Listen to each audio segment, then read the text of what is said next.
Hello there, my name is Jennifer Fuka. I am an ACLS, BLS, and Heart Saver instructor at the UT Southwestern Health System. I am an RN by trade. I will be teaching the topic of CPR today using the following techniques, including lecturing, demonstration, role-playing, and gaming. And my target audience today is going to be non-healthcare adults. And my objectives for this teaching course is going to be demonstrating the process of scene safety, demonstrating the process of evaluating the need for CPR, complete one round of CPR at the right depth and rate, dramatize scene safety, calling for help, tap and shout, checking for a pulse and breathing, and completing a round of CPR, and then complete the examination at the end through the game. Okay, so we're gonna go ahead and get started. So first things first, we always have to evaluate for scene safety. If we come and we find someone down and they've passed out or something along those lines, we cannot help them if the scene is not safe, right? So if there is a downed wire or if they're submerged in water or something along those lines, then we can't necessarily help them unless we're gonna be safe. So always evaluate for scene safety. So when we do our actual role playing, you just have to say that when you come in. The next thing that you're going to do is you're going to tap and shout to see if they are responsive. So you're gonna come up in them and you're gonna say, hey, are you okay? Are you okay? You can hit them very hard. And then if they're still not responsive, you could do a sternal rub. And then the next step, if they're not responsive, would be to check for a pulse or for breathing. Breathing that is abnormal, such as agonal breathing, that is at a very slow rate or sounds like gasping, does not constitute breathing. So you're gonna look for breathing, scan their chest. This man is not breathing. And then we're gonna check for a carotid pulse with 2 fingers here. And if for no longer than 10 seconds, but no less than 5 seconds. So between 5 to 10 seconds, you check for a pulse. If there is no pulse at that point, you are going to be calling for help. You're gonna tell someone, anyone, if you know them by name. If not, just make sure you point to that person, say, hey, you, go get the AED, call for help, call 911. And then you're going to start CPR. In order to do CPR, we go at a rate of 100 to 120 beats per minute. 100 to 120 beats per minute is shown to be most useful whenever you are thinking of a song in your head, such as the Staying Alive by the Bee Gees is a classic example, but there are other songs too. So, staying alive, staying alive.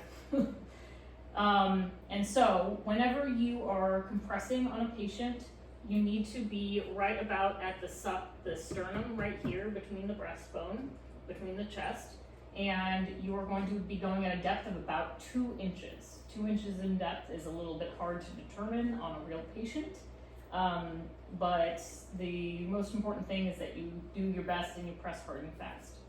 Techniques wise, we're going to make sure that we lock our elbows and we use our upper body weight to do CPR. So I will now demonstrate for you guys. So we're gonna come in and we're gonna say, I'm evaluating for scene safety. There's nothing happening. I see a man down here and I can tell that I can help him safely without getting injured. Hey, are you okay? Are you okay? He's not responding to me. I'm gonna check for a pulse and check for breathing at the same time.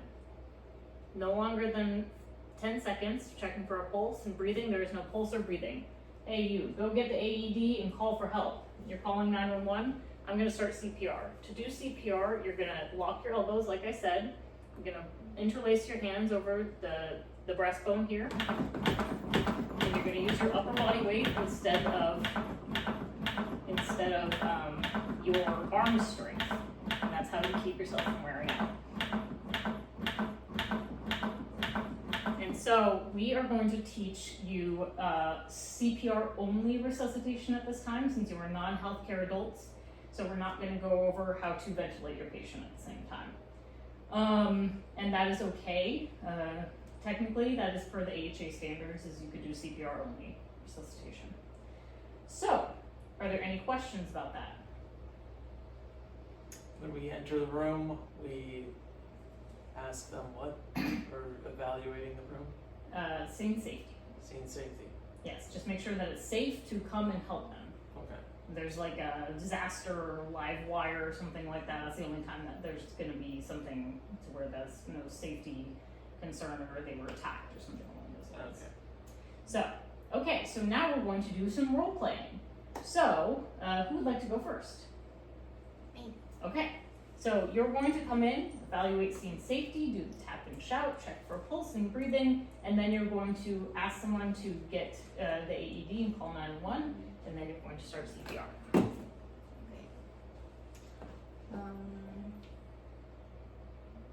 Hey, are you okay? Are you okay? It's not responding, so I test the pulse here on the neck, and it's not responding. Hey, can you go to the AED and call 911? Okay. A little bit lower on the chest. There you go. Okay, a little bit slower. Staying alive, staying alive. A little deeper.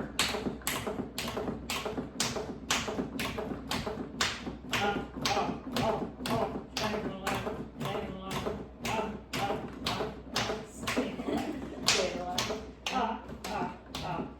Staying alive, staying alive. Staying alive, staying alive. Staying alive. How long should I stay? Very good, very good. Okay. Okay, so a couple things for feedback would just be however you need to get to where you're using your upper body weight is okay. Like if you need to lean over the patient more, that's fine. Just make sure that you're using your actual weight. You're also very little, so that might be a part of why it's harder for you to get the depth. Okay, who wants to go next? I guess I could go. Okay,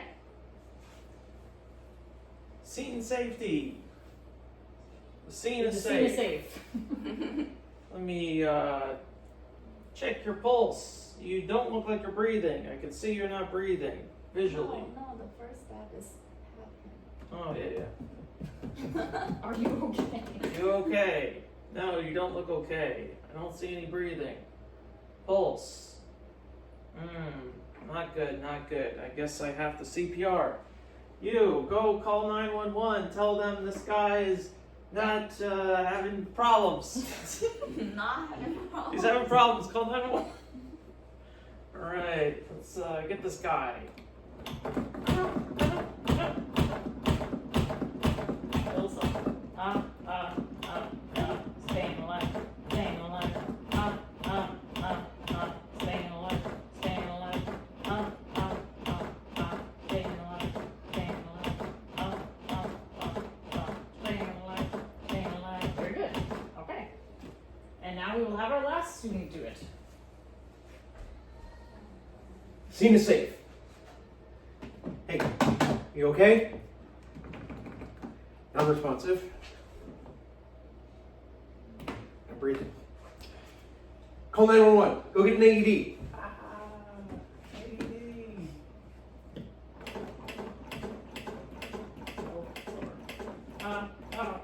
My singing is amazing. Staying alive, staying alive. Staying dead. Staying dead. Hey, we're staying alive in this class, okay?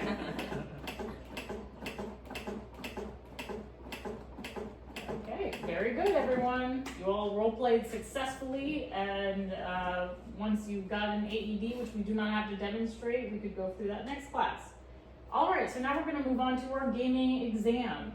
So I'm going to have you guys answer a couple of questions here, and I am going to get the camera and move it a little bit closer so that the camera can see the visual aid.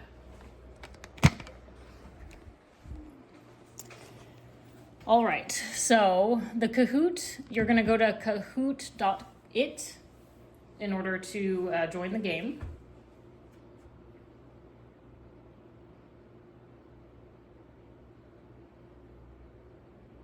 And then you're going to add the game pin or scan the QR code.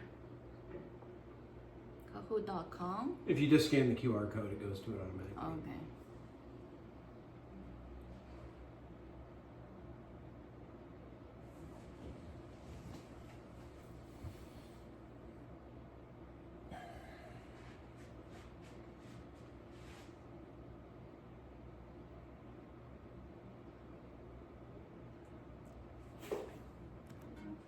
All right, and everyone is ready, so we will take a look at the first quiz here.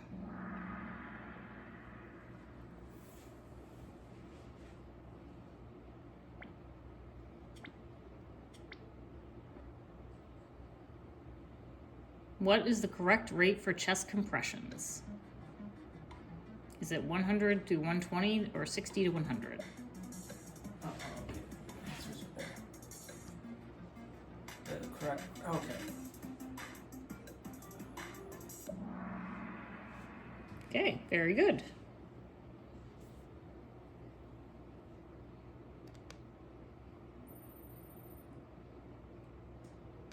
Oh yeah, number 4. What is the correct depth for chest compressions?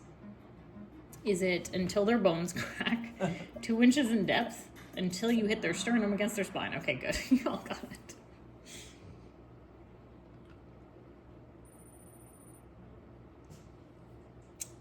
When should you call for help? Either immediately or after a few rounds of CPR. Immediately is correct. It takes help a little while to arrive, so we don't want to delay that.